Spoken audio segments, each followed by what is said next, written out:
प्रिय छात्र छात्राओं, आज हम कार्ल मार्क्स के वर्ग संघर्ष का अध्ययन करेंगे। उन्होंने साम्यवादी घोषणा पत्र में क्या कहा है कि अब तक के समस्त सामाजिक जीवन का इतिहास वर्ग संघर्ष का इतिहास है। मार्क्स के द्वारा वर्ग संघर्ष की धारणा ऑगस्टीन थोर से ली गई थी, किंतु इसकी पूर्ण विवेचना मार्क्स के द्वारा ही की गई है। वर्ग व्यक्तियों के उस समूह को कहते हैं जो उत्पादन की किसी विशेष प्रक्रिया से संबंधित हो और जिनके साधारण हित एक हो। मार्क्स का वर्ग संघर्ष का सिद्धांत समाज में उत्पादन तथा वितरण पर आधारित दो वर्गों को मानकर चलता है जो अपने विरोधी हितों के कारण संघर्षरत रहते हैं। वर्गों के स्वरूप में भले ही अंतर आता रहे, किंतु समाज में एक वर्ग उत्पादन के साधन भूमि पूंजी पर अधिकार रखता है, इसे जमींदार या पूंजीपति वर्ग कहते हैं। दूसरा इन पर आश्रित रहने वाला तथा घोर परिश्रम किए हुए दूसरे वर्ग के शोषण से लाभ उठाता है तथा परिश्रमजीवी वर्ग का शोषण करता है। दूसरा वर्ग पर्याप्त परिश्रम करने पर भी जीवन की अनिवार्य आवश्यकताएं पूरी करने के साधन नहीं जुटा पाता और निरंतर शोषित होता रहता है। इस दृष्टि से पहले को शोषक वर्ग और दूसरे को शोषित वर्ग कहा जा सकता है। पूंजीपति और श्रमिक दोनों ही एक दूसरे जरूरत होते हुए भी इनके हितों में परस्पर विरोध है। पूंजीपति कम से कम मजदूरी देना चाहता है जिससे उसे अधिकाधिक लाभ हो, और मजदूर अधिक से अधिक मजदूरी लेना चाहता है। अतः हितों के विरोध के कारण इन दोनों में संघर्ष आरंभ हो जाता है। यही वर्ग संघर्ष की बुनियाद है और इसी कारण वर्ग संघर्ष हमेशा से चला आ रहा है। मार्क्स ने साम्यवादी घोषणा पत्र में क्या लिखते हैं? स्वतंत्र व्यक्ति तथा दास, अमीर तथा सामान्य जन, भूस्वामी तथा भूदास, श्रेणीपति तथा दस्तकार, संक्षेप में उत्पीड़क तथा उत्पीड़ित निरंतर एक दूसरे का विरोध करते तथा अनवरत कभी लुक छिपकर तथा कभी खुलकर संघर्ष चलाते रहे हैं।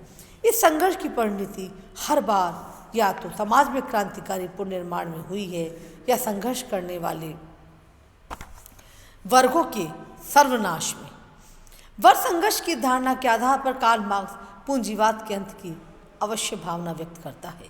उनके अनुसार पूंजीवादी अवस्था में ही स्वयं अपने विनाश के बीज निहित है। पूंजीपति अधिक उत्पादन में विश्वास करते हैं, जिसका परिणाम थोड़े से व्यक्तियों के हाथों में धन का एकत्रित होना होता है।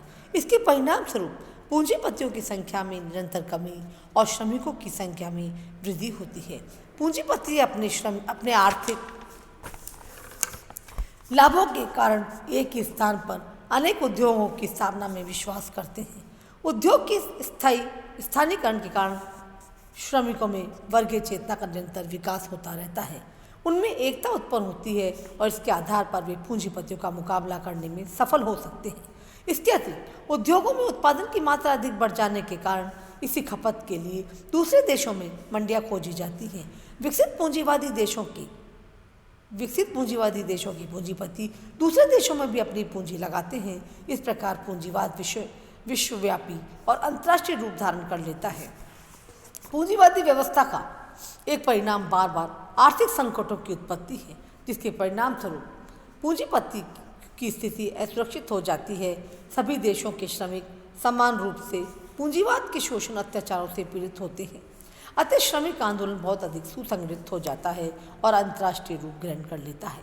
पूंजीवाद इस सुसंगठित श्रमिक आंदोलन के सामने टिक नहीं सकता और इस प्रकार पूंजीवाद स्वयं अपने अवश्यम्भावी विनाश का कारण बन जाता है। श्रमिक पूंजीपतियों से पूंजी और उनके सहायक वर्ग से सत्ता छीन लेने के उपरांत सरबराह वर्ग का अधिनायक स्थापित कर लेते हैं। कोकर के शब्दों में कि कोकर क्या बताते हैं कि वर्ग संघर्ष की भावना किस प्रकार से पूंजीवाद के अंत का मार्ग प्रशस्त करती है। पूंजीवादी व्यवस्था मजदूरों की संख्या बढ़ाती है, उन्हें यह संगठित समुदायों में एकत्रित कर देती है, उनमें वर्ग चेतना का प्रादुर्भाव करती है और उनमें परस्पर संपर्क तथा सहयोग स्थापित करने के लिए विश्वव्यापी पैमाने पर साधन प्रदान करती है, उनकी क्रय शक्ति को कम करती है और उनका अधिकाधिक शोषण करके उन्हें संगठित प्रतिरोध करने के लिए प्रेरित करती है। तो ये है उनका वर्ग संघर्ष का सिद्धांत कि अब तक के समसामयिक जीवन का इतिहास क्या है, वर्ग संघर्ष का इतिहास है। और इस तरह मार्क्स का वर्ग संघर्ष का सिद्धांत समाज में उत्पादन तथा वितरण पर आधारित दो वर्गों में मान के चलता है और जो विरोधी हित होते हैं उनके कारण ही संघर्ष होता है। और वर्गों के स्वरूप में भले अंतर आता रहे, किंतु समाज में एक वर्ग उत्पादन के साधन होता है, भूमि और पूंजी पर अधिकार रखता है, और दूसरा जमींदार या पूंजीपति वर्ग होता है। इस तरह वर्ग संघर्ष की स्थिति तो ये है। और आलोचना का है अपन कल करेंगे वर्ग संघर्ष की।